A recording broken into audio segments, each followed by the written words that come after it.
Look at where biotechnology is going. Look at where information technology is going. Look at where nanotechnology is going. Already, they're enabling us to communicate in ways that our ancestors would have thought were magic. Already, they enable us to heal each other in ways our ancestors would have thought was magic. Already, we can console, and maybe the time will come, and I know it sounds crazy when people say this, but I trust it's actually hypothetically possible, and I trust it will play out. I could be wrong, but I trust it will play out. What if someday we can do exactly what Jesus commanded his disciples to do and raise the dead? Because Jesus tells his disciples to do that in the New Testament. He says, not only are we supposed to console the sad and heal the sick, we're supposed to raise the dead. And do we take that seriously as Christians? Well, I do. Now, I can't do it, unfortunately. I'd love to be able to. But I do trust that we will ultimately even gain the technological ability to raise the dead.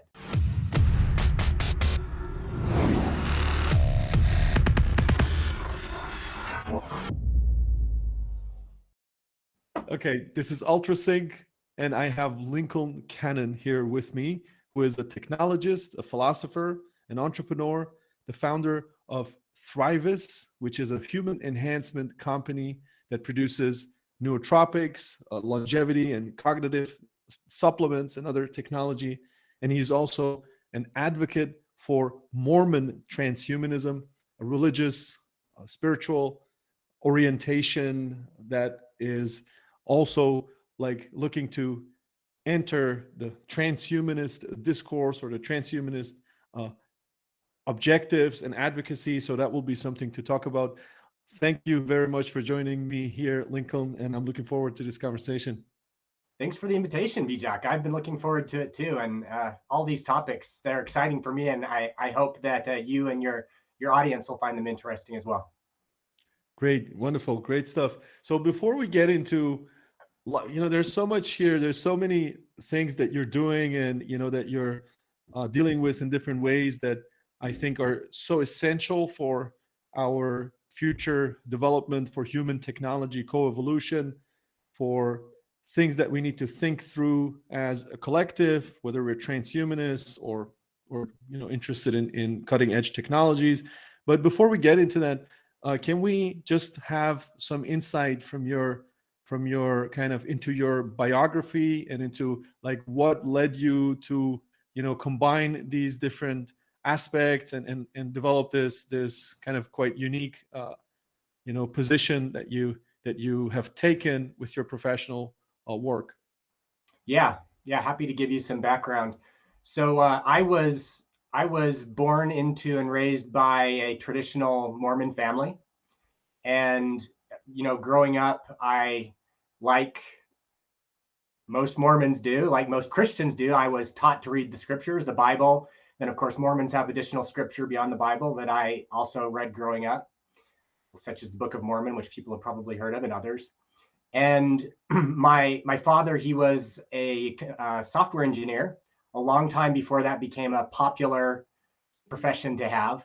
He worked on nuclear reactors for the government, software for nuclear reactors. And then eventually he also became one of the vice presidents for WordPerfect Corporation, WordPerfect being the word processing software that was the most popular and widely used in the world prior to Microsoft Word. So he had quite an illustrious career as a software engineer. I was raised in this environment with, we always had computing devices in the home. The first device that I remember well was a terminal to a mainframe that we had in our home.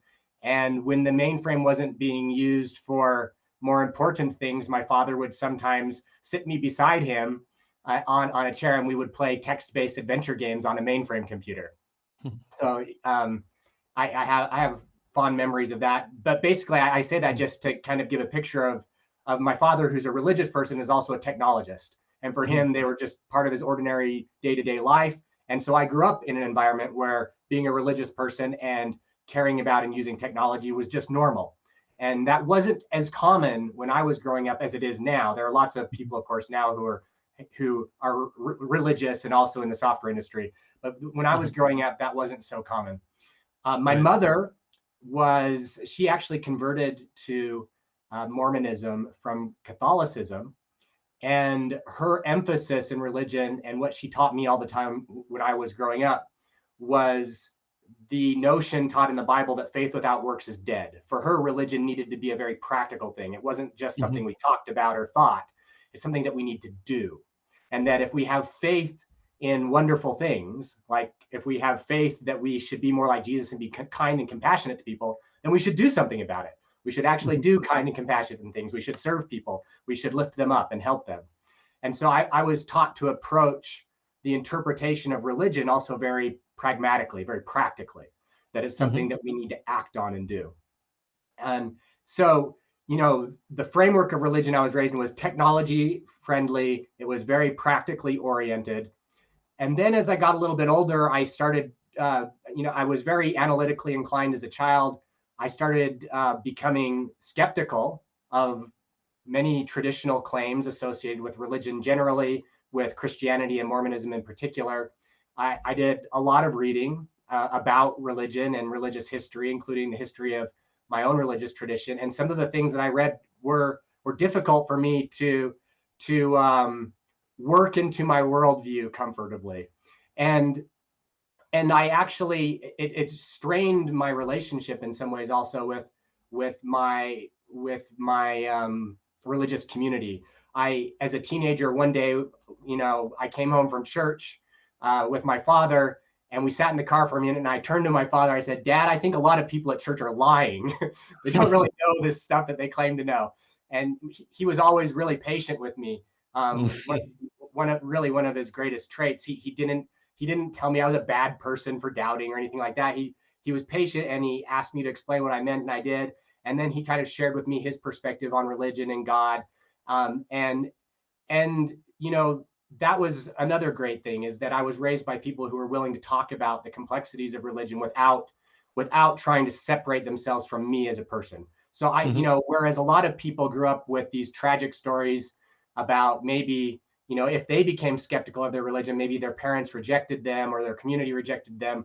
Yeah. While I did face various strains in my relationships with people over the years, for the most part, you know, especially my family was always supportive of me, even when I was going through my crises.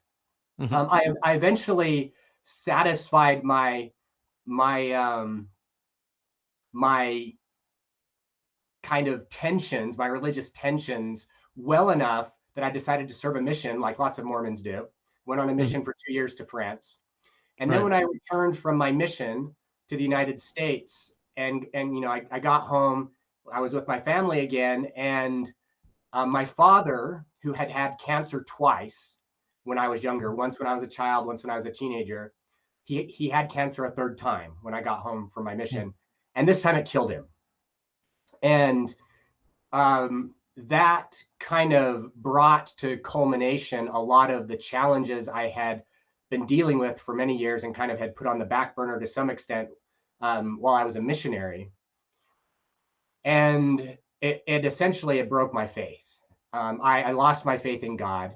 I didn't go out and publicly declare myself an atheist, but inside of myself, I was functionally an atheist. I would joke to my close friends, I would tell them, I'm agnostic toward extraterrestrial humanoid deities, I would say, something like that.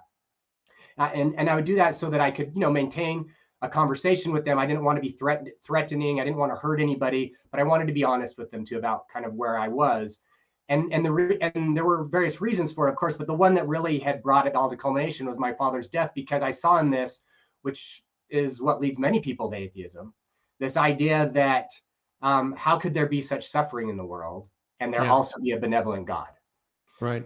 And that just struck really deeply for me in this situation, because my father had suffered so much from cancer. I loved him, and I just at the time couldn't make that work with any kind of trust in a God out there. So I was going through a faith crisis for a period of years. And during that period of time, there were a few things that ended up influencing me in a way that would ultimately lead to another change. One of the influences that was really important to me at the time, which is a little bit strange when people hear it, I decided I would go to the Bible and I wanted to read it critically. almost as if it was the first time, but from a different perspective. And I particularly focused on the writings of Paul in the New Testament. I wanted to read them and try to see what is Paul actually saying, not through the lens of what the churches tell me he's always saying. What do I see in the text when I read it? And that experience was very influential. It persuaded me that the religious and philosophical work that Paul was doing had very important pragmatic potential benefits, independent of any kind of metaphysical or ontological claims that Christians might want to make about the ramifications of his reasoning. And so while I was functionally an atheist, I was being converted to Christianity in a sense, in a new way that I had never been converted to it before, on the practical side, on a more deep, pragmatic side. And part of the influence for that also was the second influence during this part of my life was pragmatist philosopher William James. I was reading a lot from him, and he was just persuading me of the general pragmatic approach to life and how it has deep ramifications in everything that we should think and do. And I became thoroughly persuaded that he was right. And then third, and most relevant to your question, is that it was during this period of time when I encountered for the first time the writings of some people who at the time I didn't know identified as transhumanists, but I would eventually discover identified as transhumanists. One of those people was Ray Kurzweil. I started reading some things by him. The first article that I read from him, I believe, was titled How to Live Long Enough to Live Forever. And he advocated a very practical approach of like a healthy lifestyle, eating well, using dietary supplements, exercising, sleeping well, doing all of these ordinary smart things so that we can live longer and healthier, and potentially long enough to take advantage of upcoming, emerging, more powerful biotechnologies that could help us repair the effects of aging and potentially do that indefinitely. Yeah. And that really resonated deeply with me.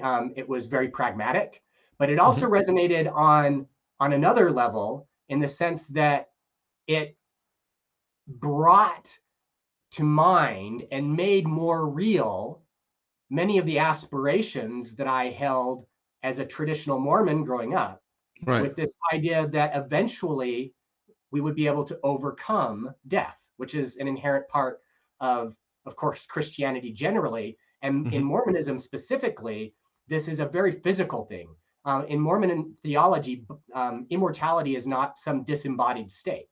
Immortality in Mormonism is an embodied state, a more robust embodied state, and it's here on earth, which becomes heaven in accordance with Mormon theology. So when you have somebody like Ray Kurzweil talking about these ideas that, hey, maybe we can do these practical things to live longer and healthier and eventually defeat aging, well, that also reminded me of my religion in some ways that seemed very practical. So in Mormonism, resurrection refers to material bodies on earth, basically returning for an eternal life. That's right. That's right. Interesting. Yeah, so heaven in Mormonism is not someplace far away, and bodies are not immaterial. In Mormonism, even God has a body. Even God is an embodied person. God is seen as a embodied being as well in Mormonism? That's right. Yep. Interesting. And where is that embodied being located? Well, it depends on the Mormon you talk to, and there's some complexities in our theology, but our scriptures variously place the embodied God perhaps far away near a place that Joseph Smith called Kolob. And another interpretation, Alpha Centauri, or where is that somewhere located in the Milky Way? Is that? Mormons have speculated of such things. Our scriptures don't say anything specific about that. It says, our scriptures say that God is embodied, and our scriptures do mention a place called Kolob.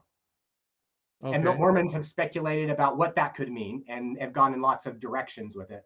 Another one of our important passage of scriptures echoes the New Testament. In the New Testament, we read that God is also, and this is not intended to be a contradiction with the other description of God I've just given you, but that God is also that in which we move and live and have our being. So there's a sense in which we are part of God. And that is echoed really strongly as well in Mormon scripture, where it talks about that when we look at the heavens, we are Yeah. seeing God moving in majesty, but we might not understand when we Mhm. see God that way. So there are some complexities to Mormon theology, but what Mhm. every Mormon will tell you, every ordinary mainstream Mormon that you meet on the street and ask would tell you is that God has a body. That's a Right. very important part of Mormon theology. But it's still, God is still considered omnipotent? Well, that depends on what you mean by omnipotent. Yes, Mormons will say, yeah, God is all powerful, but in Mormonism, God did not create the universe from nothing. God did not create us ex nihilo. Right. Rather, in Mormon theology, God is a great organizer. God organizes time and space, if you will, to make it more intelligent, to make it more filled with compassion and Mhm. creativity. And ultimately, the goal in Mormonism is for us, who we identify as children of God, to become as God is. Or as Joseph Smith, the founding Right. prophet of Mormonism, once said, that we have got to learn how to become gods ourselves, the same Right. as all other gods have done before. So if God did not create the world in this theology, is there considered to be a demiurge, some kind of figure that precedes, God, like as in the, in the ancient kind of Gnostic, Neoplatonic traditions, or is it thought that there was just kind of chaos which preceded everything and was kind of eternal? There was just eternal chaos, and then that was kind of transformed into order by God. Is that which? What is Probably the most? latter is the most common account among Mormons, that there's some kind of co-eternal Mhm. space and time with God. There's a sense in which God has always existed, but has Mhm. also always been emerging and re-emerging, because God is also a community in Mormonism. There's not just one God. There's many Mhm. gods who are united in purpose. Interesting. And so, yeah, there is a sense in which there's always been this primordial element and spirit to be organized into something better. Right. And then So our yeah, scriptures, that clearly lends itself to that kind of interpretation, that reading. I'm very, very close to that myself. Like, even, I'm currently thinking about it a lot. I'm writing about it, but it's a view that I think it's very powerful, and it unlocks so much of our heritage and of the wisdom that's there if we understand that the wisdom traditions and the religious teachings, perhaps they were really kind of premonitions or expressions in a language that was suitable for that time, but which only now through new technologies we're able to really fully understand and really like give the real meaning to. I mean, unlock its true meaning, which maybe the founders, they could they could see all of that, but they couldn't express it yet in our language today, because that technologies didn't exist. So even if they had said it, people wouldn't have understood what they're talking about, right? So they had to say it in a way that would be kind of quite open to interpretation, or quite kind of evocative.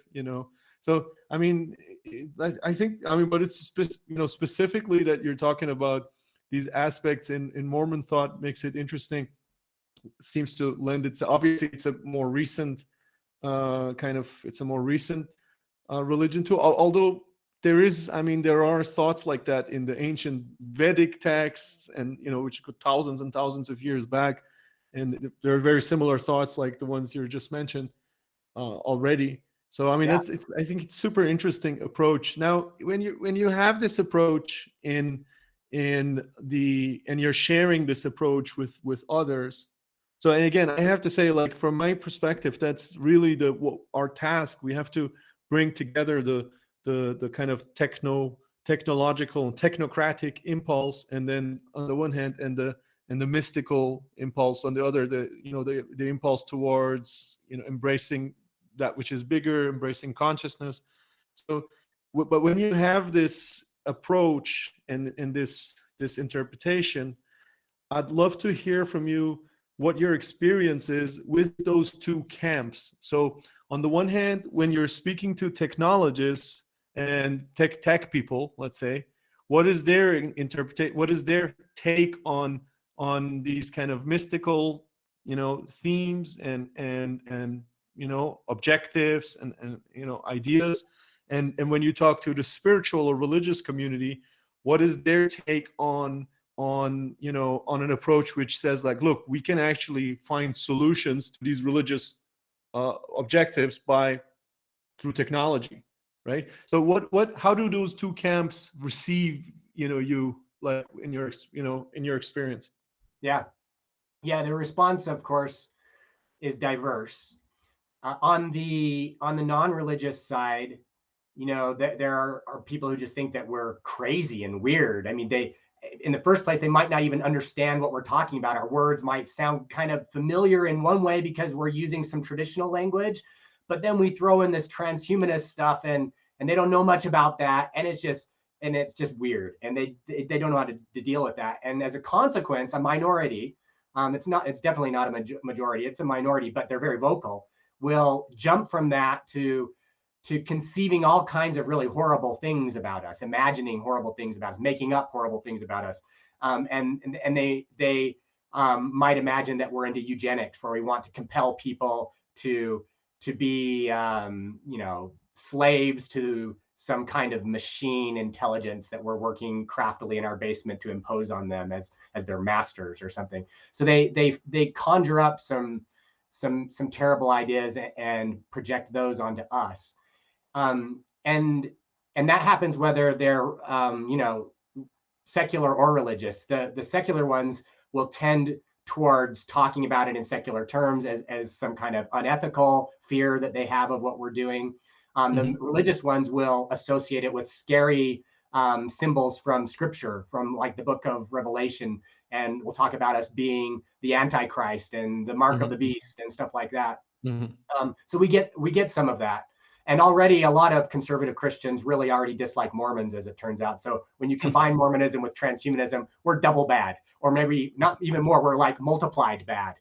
And so some of that ends up being really humorous, what they think about us, but some of it also is just really dark and sad and disturbing. And outside of the Christian, I mean, in the more general kind of spiritual traditions and, you know, spiritually oriented people who may be, you know, getting their inspiration from various different world traditions, how's that? Conservative Christians are particularly bad with that. It's not the majority of Christians, it's not the majority of conservative Christians, but there's a segment of very conservative Christians, very rigid, legalistic. But that would be conservative adherents of any religion. If you look at Islam or you know, Hinduism, they all have like, you know, extremely conservative, like a block that's really like that would be against all of these ideas and so on. And but then they will also have more progressive, more traditions that are more open to the esoteric and the hidden, the secret, the universal. So yeah, that's definitely the case.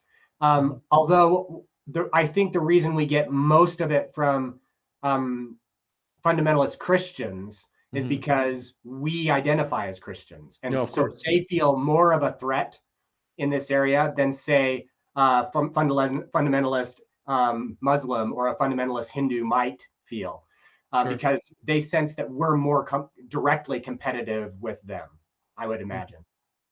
But again, while this is not rare, it's also not the majority of the response we get.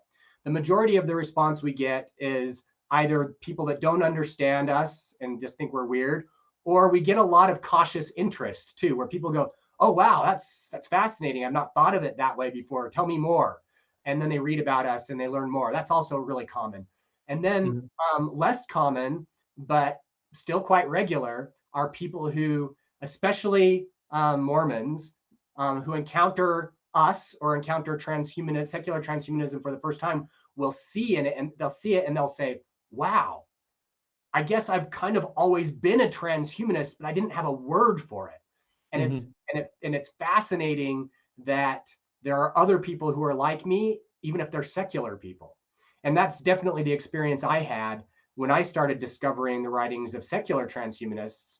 It was really inspiring for me in kind of an ironic sense, and helped rekindle my own Mormon faith in very real ways, because I saw these people making an effort to substantiate these really quite audacious hopes for human potential, trying to substantiate them within the contours of what we know so far about science. And definitely we're expanding into speculative things too, but not contrary to contemporary science, and trying to extrapolate from emerging technology trends. I found in that a great deal of inspiration and resonance with my Mormon heritage and aspirations. And that's actually become quite a common thing for Mormons and some other Christians too. When they encounter these transhumanist ideas, they go, wow, there's something to that, and it resonates with my religious tradition and my religious heritage, my religious concerns, and it resonates in a very positive way that can help me feel like my faith is more substantiated than perhaps I felt prior to that. So So that's the one side of the equation. And when in the in the tech scene, I mean, obviously there's been a lot of change, and people are much more open now to to exploring altered states of consciousness, exploring kind of spiritual practices, or even if they're called differently now, they may be called like transformative psychological practices or something like that. But yeah, I mean, so you're obviously working as well actively with your innovations and your ventures with tech. So how is that? What's the reception there or the resonance there? There's occasionally negative experiences, but most of the time it's just a non-issue. Most of the time people kind of leave each other's religion out of things. But quite regularly, it's actually a very positive thing. Quite regularly, people will go, I heard about that Mormon transhumanism thing that you do, and I'm totally into it. They like it. They think it's cool what we're doing. People who understand technology well and who understand the potential of technology to if we use it ethically, there are very real risks too, of course, that we need to take very seriously. But people who understand technology well and its potential realize that we're likely to continue to do things that will appear increasingly miraculous from the perspective of our ancestors or even our younger selves, right? And so when they see us being true to our religious tradition and talking about how our religious tradition is compatible with aspirations of using technology ethically to make the world much better than it is now, that very often resonates with other technologists. Even if they don't identify as religious, or even if they're in another religion, it's not at all uncommon for them to think that, hey, that's cool. I like it. Tell me more about it. I get that pretty regularly. Now, of course, there's going to be some selection bias here because the people that really hate what I do are less likely to tell me so than the people who love what I do.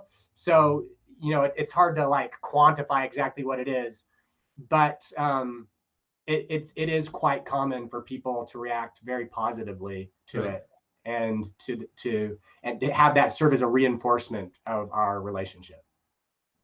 Right. So you use the term post-secular in your writings or presentations. What's the view there or the thinking there around having a post-secular stance in religion or having a post-secular religion? Yeah. What's the importance of that for you?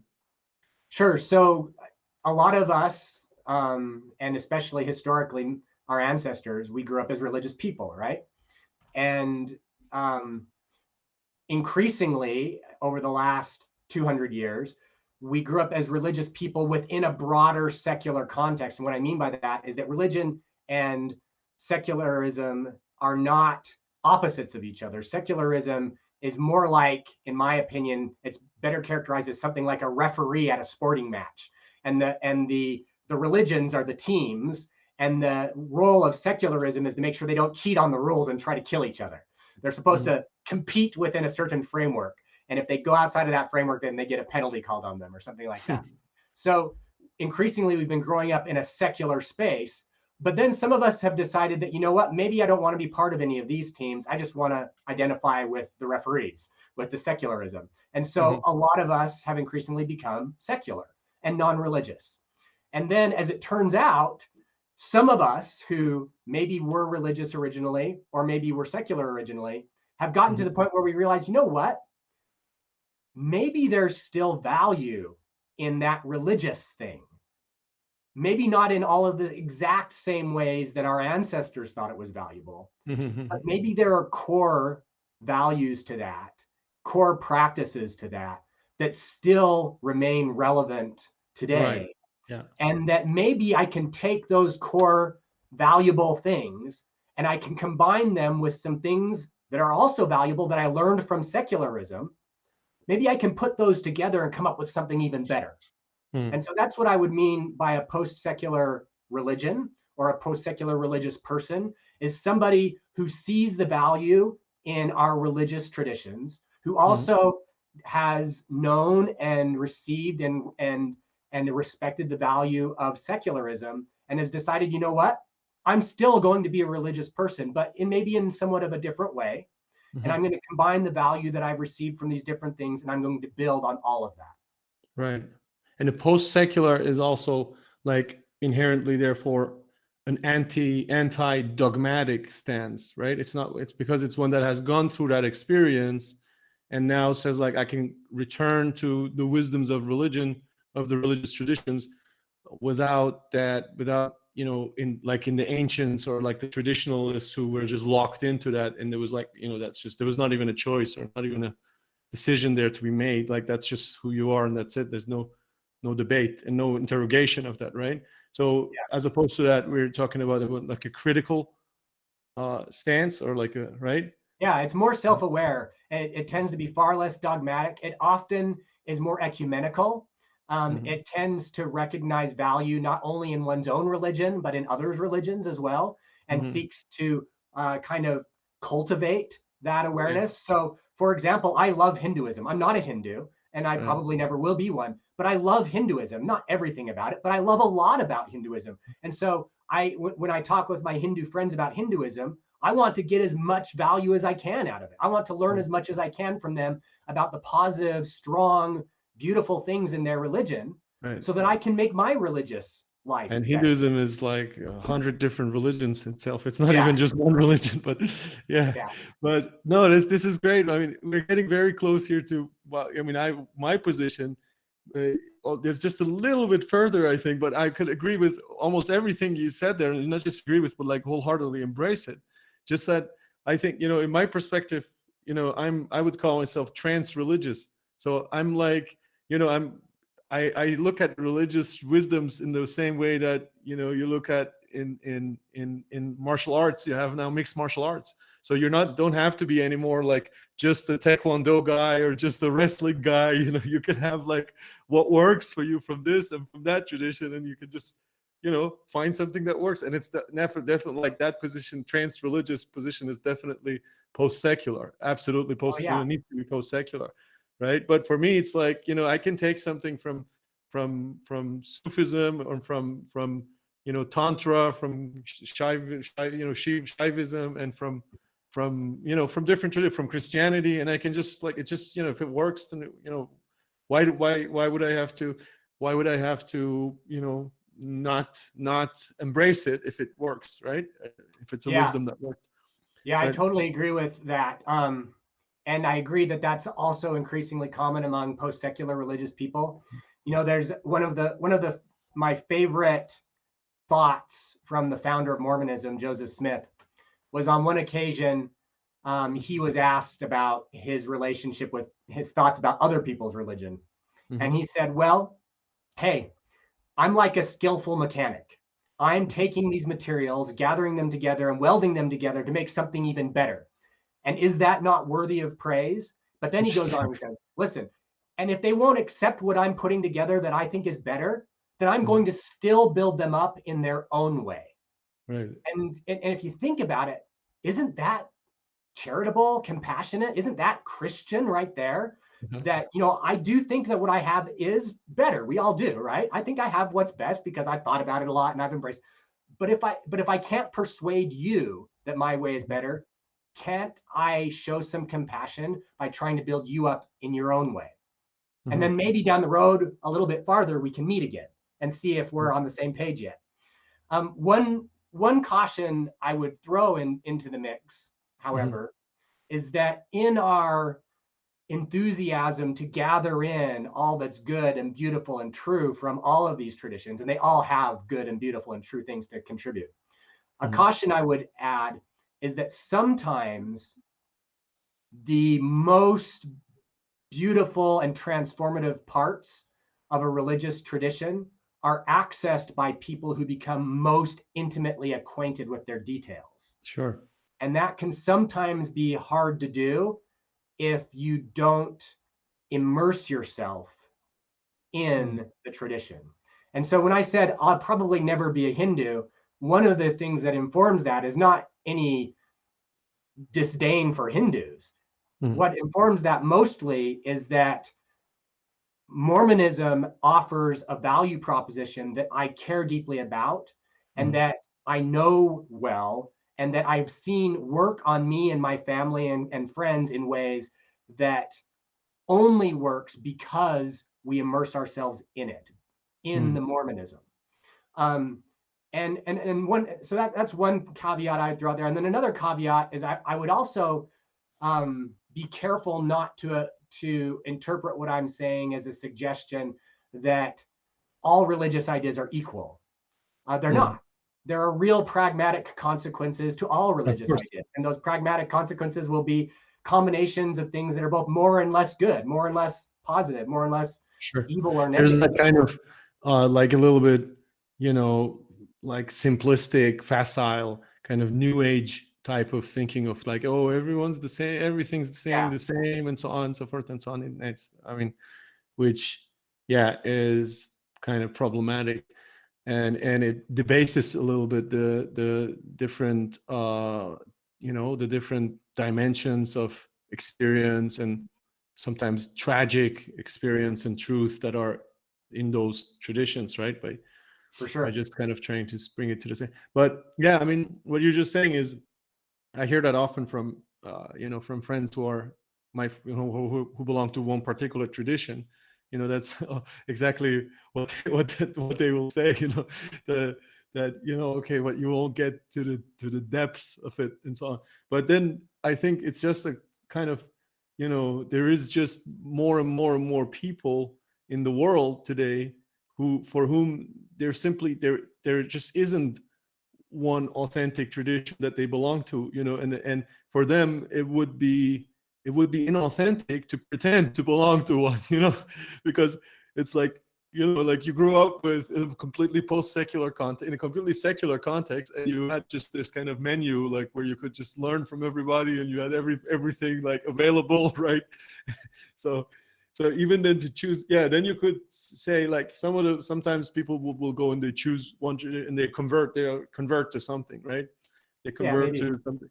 And I mean, that's one way of dealing with it. But another way that you pointed out, I think in your writing, is that kind of phenomenon of evolving religions or new religions. Right. So there is, I mean, religion will evolve and there will be new religions, right? There will be no new kind of, if we call it religion or if we call it like a collective around a theme, a spiritual collective of sorts with a new kind of value proposition, as you say. Maybe that's also, for our age, like we're living in the age of disruptive innovation, right?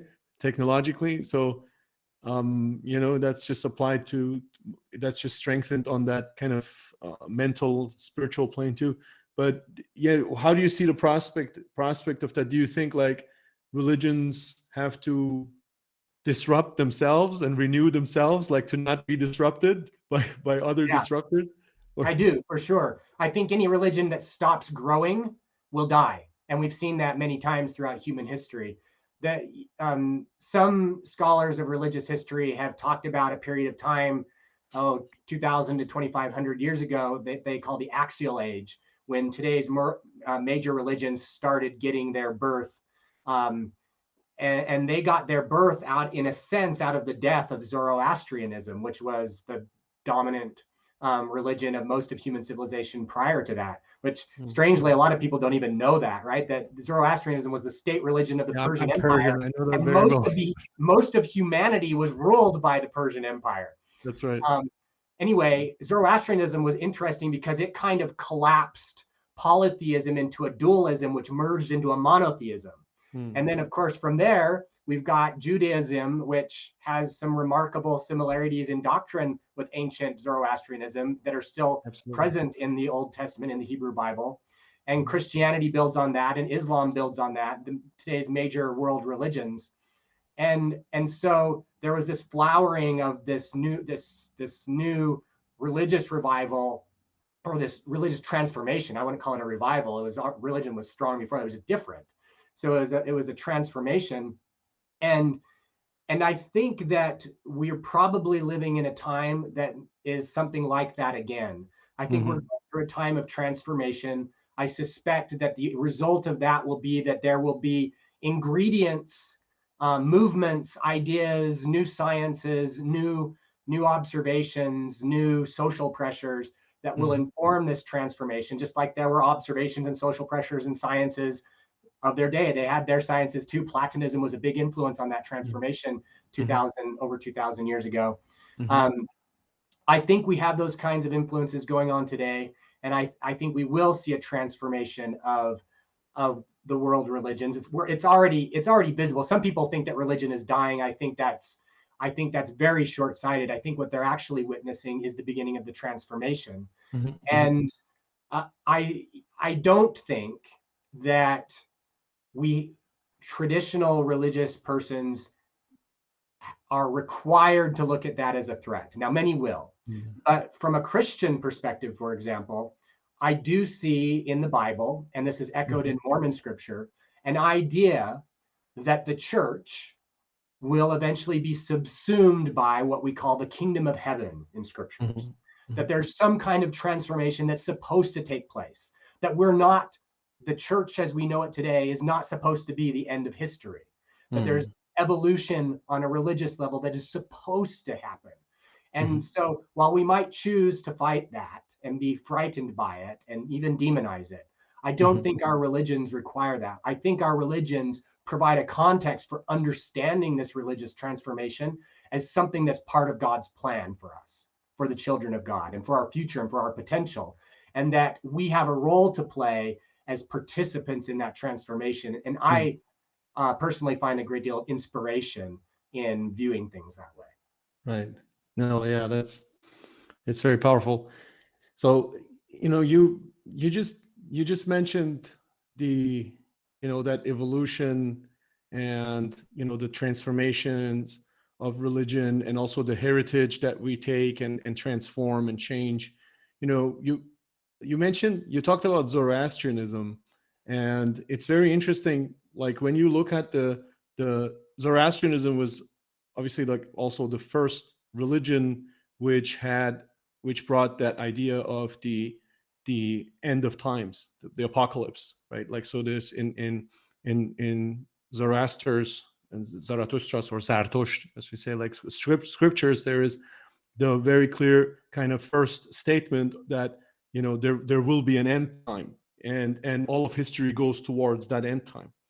And in the Gathas, for instance, that end time is actually described in a way that, if I have the thesis that description and actually the following many the other apocalyptic descriptions of the Axial Age too, they were actually just kind of really premonitions of what's coming potentially in our lifetimes, or what's coming in the lifetimes that are that in a time that's quite close to us, that's very close to us. We're kind of in an immediate proximity to it, right?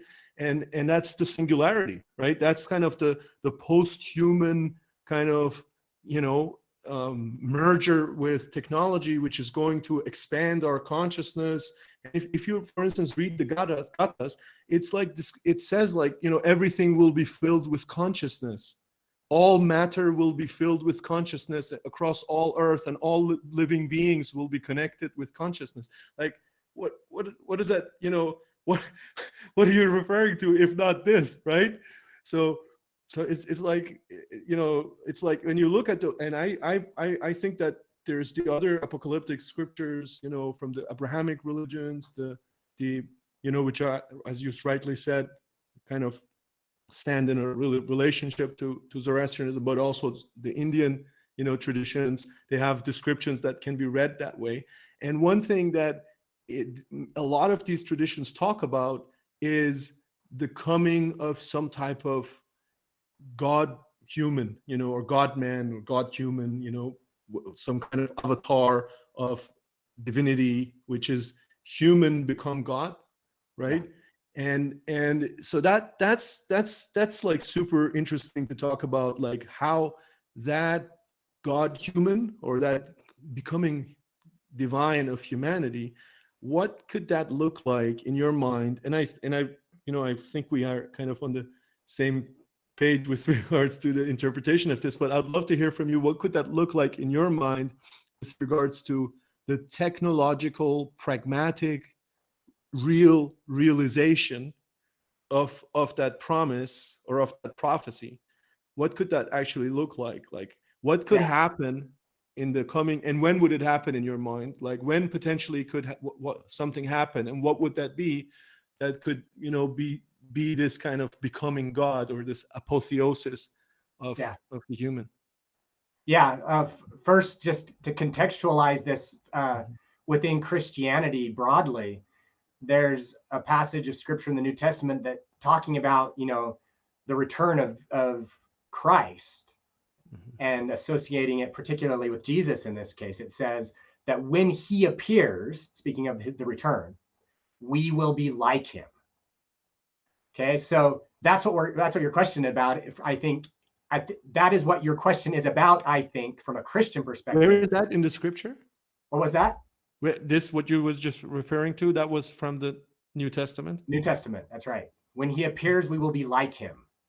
And of course, you've also got the writings of Paul, who talks about this future time. And he says during that time that we will not all sleep, he says, and by sleep he means die, but we will be changed in the twinkling of an eye from mortality to immortality, and the dead will rise. So we have this idea that there will be a resurrection and a transfiguration to immortality, and that when Christ appears, quote, we will be like him. And so from a Christian perspective, I think that contextualizes well what you're talking about. And that is this anticipated time of human transformation when Christ returns, from a Christian perspective. And the return of Christ is coincident with our transformation to participate in Christ. Because of course, Jesus invites us to be one with him in Christ. That's like central to his entire message, is our transformation, to have Christ in us, to be one with Jesus and his Father, and to become joint heirs in the glory of God, as Paul describes it in the New Testament. Right. And so, you asked, okay, well, what might that look like technologically and timeline wise? Well, of course, I don't know for sure. But look around us at the world today. Look at where biotechnology is going. Look at where information technology is going. Look at where nanotechnology is going. Already, they're enabling us to communicate in ways that our ancestors would have thought were magic. Already, they enable us to heal each other in ways our ancestors would have thought was magic. Already, we can console, and maybe the time will come, and I know it sounds crazy when people say this, but I trust it's actually hypothetically possible. And I trust it will play out. I could be wrong, but I trust it will play out. What if someday we can do exactly what Jesus commanded his disciples to do and raise the dead? Because Jesus tells his disciples to do that in the New Testament. He says, not only are we supposed to console the sad and heal the sick, we're supposed to raise the dead. And do we take that seriously as Christians? Well, I do. Now, I can't do it, unfortunately. I'd love to be able to. But I do trust that we will ultimately even gain the technological ability to raise the dead. I don't know exactly how that will happen. I have some ideas about how we could approach that we could speculate about, but admittedly it's speculation, and it's a pragmatic trust that if we work on the problem hard enough and long enough, I trust that we'll find solutions. And why do I trust that? Well, I could be wrong, but there's a pragmatic side in this, in the sense that one thing we know we will never discover is the thing that we don't try to discover. So if we want to create things, we ought to try. and see how that plays out. Now, ethics matters in this. It doesn't mean we should try in arbitrary ways. We should try in ethical ways. And what ethics are in this case is worthy of serious debate and serious deliberation. And I don't want to undermine real concerns in this area as we apply biotechnology to the future of humanity. There are horrific risks associated with this that accompany the wonderful possibilities. So, it's interesting, though, that even these horrific risks that accompany the wonderful possibilities, they too have well-established precedent in a religious view of the future. And that is, for example, if you read the book of Revelation in the New Testament, you get two things, two senses very strongly. You get a sense of warning of horrible possibilities, of terrifying even possibilities, right? And then on the other hand, you have this beautiful vision of a future heaven on earth. And these things are in tension with each other in that book, in that revelation. And what do you get when you talk to artificial intelligence researchers today, proponents of the ideas of technological singularity? Well, you get apocalypticism, you get messianic ideas, you get millenarian ideas. And they don't call them millenarian and messianic and apocalyptic, but they function the same way. They fear the possibility of unfriendly superintelligence. They fear that artificial intelligence could leap up to a position of power and oppress us and consume resources that we need for life for some goal that's orthogonal to our own. And then on the other hand, you've got some researchers and advocates of the singularity who think, oh no, that AI that's coming is going to be a friendly AI. It's going to solve all of our problems for us. We'll never have poverty again. We'll never have enmity again because the super AI in the sky is going to solve all those problems. And then it turns very millenarian. It functions very similarly to religious messianic thought and religious millenarian and apocalyptic thought. And so how will all of this play out? I don't know for sure, but I do have a recommendation for all of us. And that is that we should participate in this. We should take seriously the risks and talk about them and seek ways to mitigate them because it really matters. They're real risks, super dangerous stuff. And on the other hand, we should remain optimistic and hopeful and work together and cooperate and try to build beautiful, good, excellent communities and institutions and relationships and technologies to make our brains and our bodies and our world better. Because if we don't work on them, they're not going to magically come. Now, some people do kind of passively suppose that God's going to solve all of our problems for us. But I don't know where they get that idea if they're coming from the Bible, because the Bible doesn't teach that. The Bible very clearly teaches that faith without works is dead. The Bible very clearly teaches that that Christ will reign with us for the symbolic 1,000 years of millennial glory. That Jesus isn't going to reign alone. He reigns with us for 1,000 years of glory. That authority is distributed to humanity. The throne of God in the book of the Apocalypse, guess how many seats are in it? Lots of seats. We all become God, joint heirs of the glory of God, partakers of the divine nature, as Peter says in the New Testament, together. Interesting. So this is a community work, this building of a better world, this building of a heaven on earth, but it's rife with risk, real risk. It's very important to highlight those kind of communitarian and universalist aspects of the religious traditions. I think that's why you also like emphasizing the Paul so much. But as you rightly said, there is all of the kind of apocalyptic premonitions or prophecies also contain, like the book of Revelation in the Bible, but like also other traditions and their visions of apocalypse. They contain these kind of things that today we would call global catastrophic risks or existential risks, really, for humanity, right? And transhumanists wrote the book on that, literally. Right. What's that? Transhumanists wrote the book on global catastrophic risks, literally. That's the title. Yeah, quite literally. So they're there, and how do this would have been my the next thought, like how do we make sure that because yeah, we could use these technologies to deify, or to become kind of higher superhumans with godlike abilities, but we could also use these technologies to become something horrific, like some demonic things, that super beings, demonic super beings or something like that, right? So it's like it's a real possibility, right? It's a real risk. It's a real existential risk that exists. What, as you're saying, like the participatory approach, or the like the communal approach is, I think, the safest approach, because the perhaps the only approach, because any particular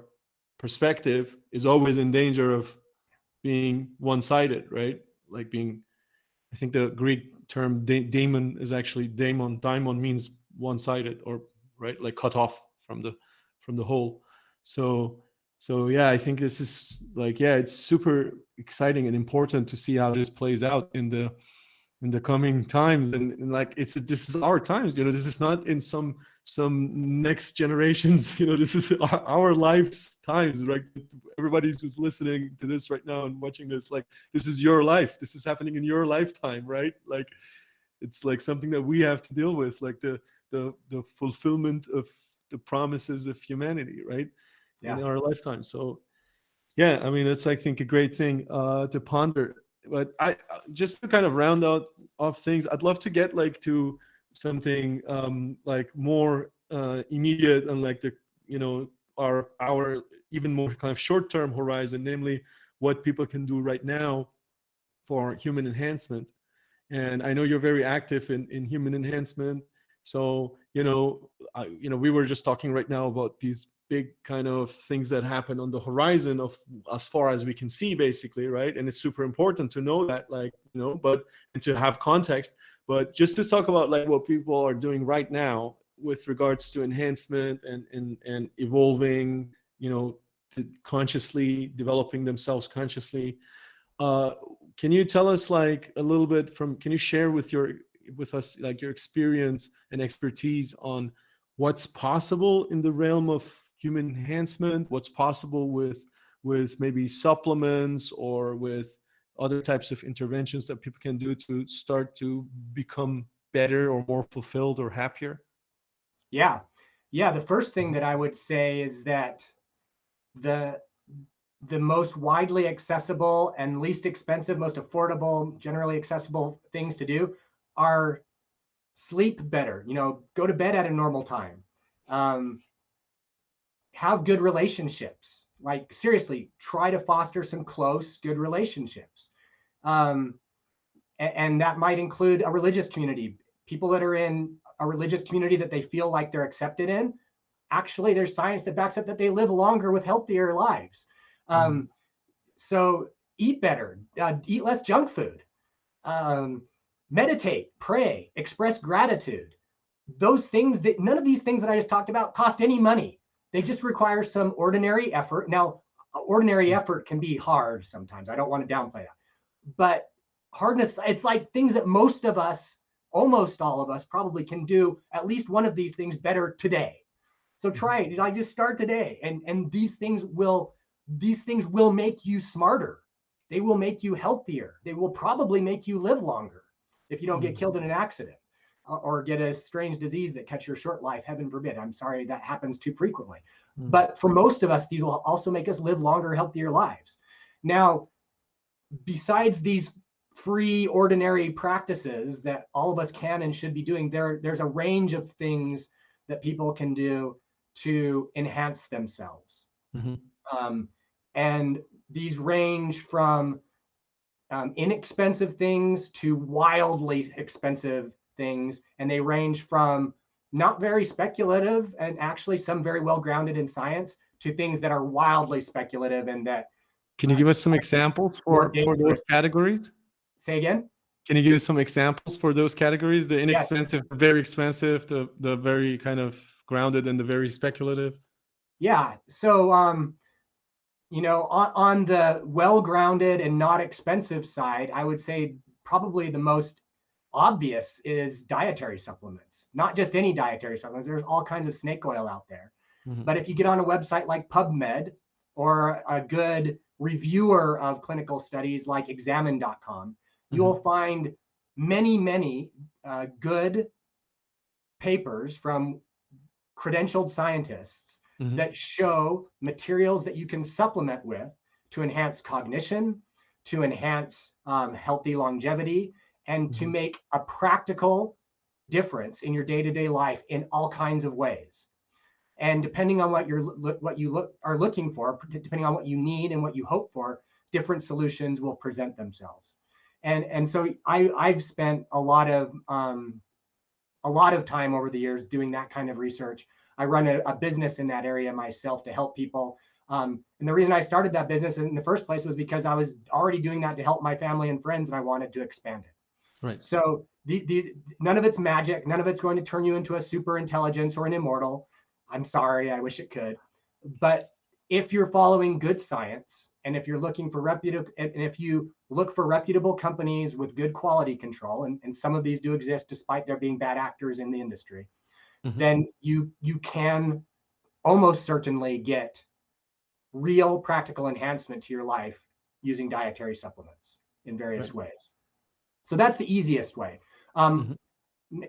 then beyond that, there's all kinds of things going on. There are people who are working on CRISPR therapies for changing our genetics, and there are people who have even done that on themselves and Mhm. have observed what they claim have been some positive changes. Mhm. That's very expensive stuff, and it's very speculative still. It's not well grounded and well established in scientific literature yet. Mhm. But increasingly, there's being research done in that area. Most of it being done in test tubes and lab rats, which is where it needs to start. And while I feel for animal rights activists who are concerned about those lab rats, I sympathize in the sense that I hate to see lab rats suffer. But on the other side, if they don't suffer, in some cases, humans suffer far worse. And Yeah. so I personally take an attitude of gratitude for that, for Mhm. that unfortunately non-consensual in this case sacrifice. But when it comes Mhm. to humans, unfortunately, historically there have been non-consensual human sacrifices as well, which I don't at all support. In fact, I think we should unequivocally condemn that practice from history, and it's not done as much anymore. Particularly in like say the United States, there might be Mhm. some places in the world that are practicing some non-consensual human experimentation, and that should be condemned and stopped to the extent that we can, of Mhm. course. But in any case, getting moving beyond the very important ethics of that, um, there are therapies that are being developed gradually Mhm. and being tested gradually that have made it their ways into therapies in some cases that have been approved by governing agencies like the FDA in various instances. Um, there are companies that are gathering together massive amounts of data to try to determine how we can make changes to the human genome and to the human epigenome, and ultimately, hopefully, to the human connectome, the structure of the brain, in ways that will make us not only faster and stronger and more beautiful, those are all nice, of course, but much deeper ways that will Mhm. help us think better in ways that will help us relate with each other more deeply, to cooperate better, to be more compassionate, um, and to practice our ethics in the ways that maybe we want to, but don't always live up to as well as we might. And there's this interesting paradox here. Can we use technology to enhance ourselves ethically? Well, I think the answer to that is clearly yes, but only ever within the context of our ethics right now.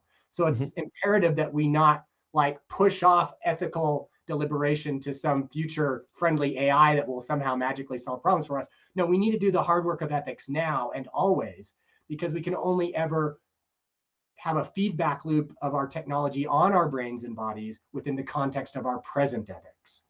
So yeah, I mean, the imagination, the speculative imagination of what is possible with emerging biotechnology and other Yeah. technologies is really amazing. And go read your favorite science fiction novel and you'll get amazing stuff.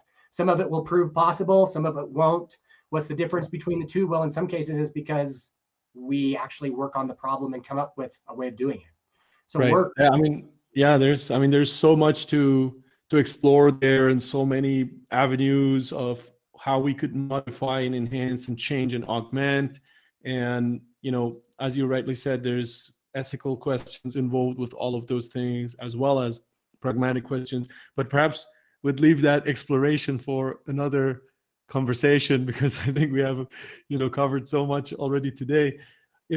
Lincoln, if I were to pose this opportunity, or kind of way to end the conversation to you, which I'd like to do for my guests, is the thought that if you had an opportunity to pass on a message to all of humanity, if somehow that message would be received by, let's say, the collective consciousness of humanity, then what would that message be?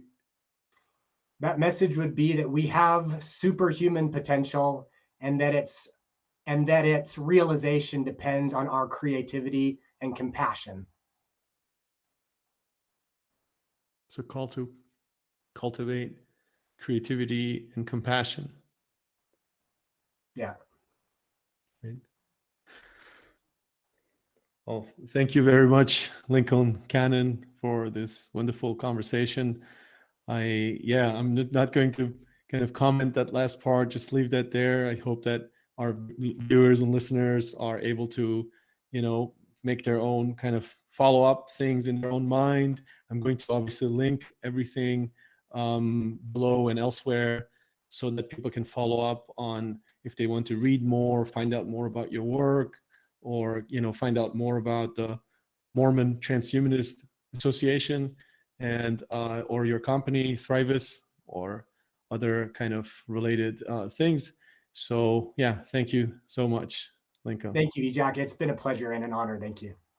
Wonderful. So that's it for today. Sync up yourself, everybody. Let's go.